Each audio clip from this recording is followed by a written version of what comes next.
Transfer త్రిమూర్తులతో అలరించడానికి మన ముందుకొస్తున్న వడ్డే నవీన్ గారు. మేము మీ సినిమాల దగ్గర ఆగాము. మీరు అక్కడే ఆగిపోయారండి. మీరు ఇంకా హ్యాండ్సమ్‌గా తయారయ్యారు. ఇప్పుడే నాకు ప్రియాంక చెవిలో చెప్తున్నారు. ఆయన ఎక్కడ చూసినా చాలా హ్యాండ్సమ్‌గా కనిపిస్తున్నారు కదా అని. సో, యెస్ నవీన్ గారు ఓవర్ టు యూ. బా పాడారండి.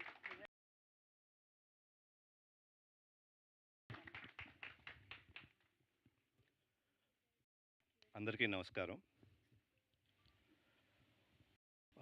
మా నాన్నగారు చనిపోయిన తర్వాత ఇది నేను చేసేది, యాక్ట్ చేసేది అండ్ ప్రొడ్యూస్ చేసే ఫస్ట్ ఫిల్మ్. సో ఆయనకి రెస్పెక్ట్స్ ఇవ్వడానికి few seconds will just pay homage.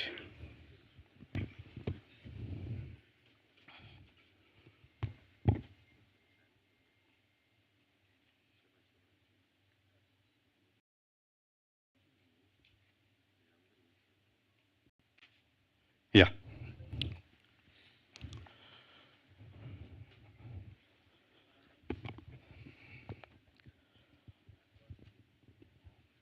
So firstly I want to address one thing is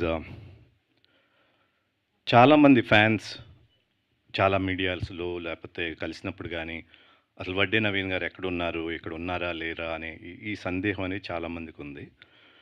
నేను ఎప్పుడూ హైదరాబాద్లోనే ఉన్నాను, బట్ ఎక్కువ ప్రెస్లో కానీ అట్లా కనపడలేదు కాబట్టి I was most of the time with family, friends and in my own homely life.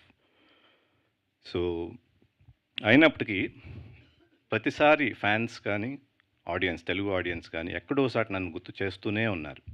For that I'm very thankful to them.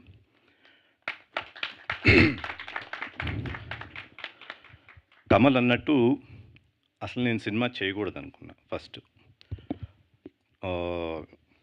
గీత గారు అడిగారు బ్రేక్ ఇచ్చారా తీసుకున్నారా అని కదా. గ్యాప్ వచ్చిందా ఇచ్చారా? సో రెండు ఉన్నాయి.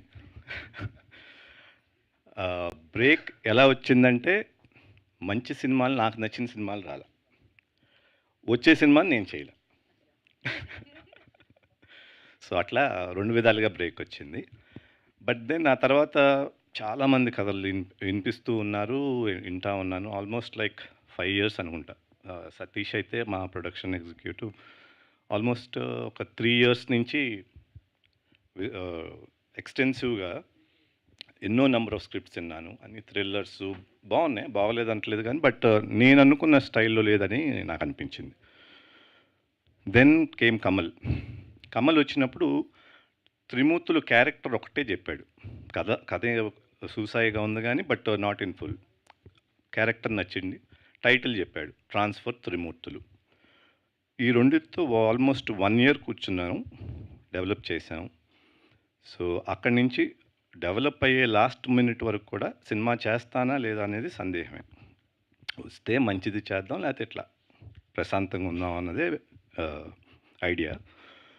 సో ఎప్పుడైతే ఫుల్ఫిల్లింగ్గా కథ వచ్చిందో then we started production and shooting wise very ఫాస్ట్గా అయిపోయింది. పోస్ట్ ప్రొడక్షన్ కూడా బాగా ఫాస్ట్గా అయింది. సో ఈ సినిమాకి హై క్వాలిటీ స్టాండర్డ్స్ ఉంటాయి. కథ పరంగా, కంటెంట్ పరంగా స్ట్రాంగ్గా ఉంటుంది.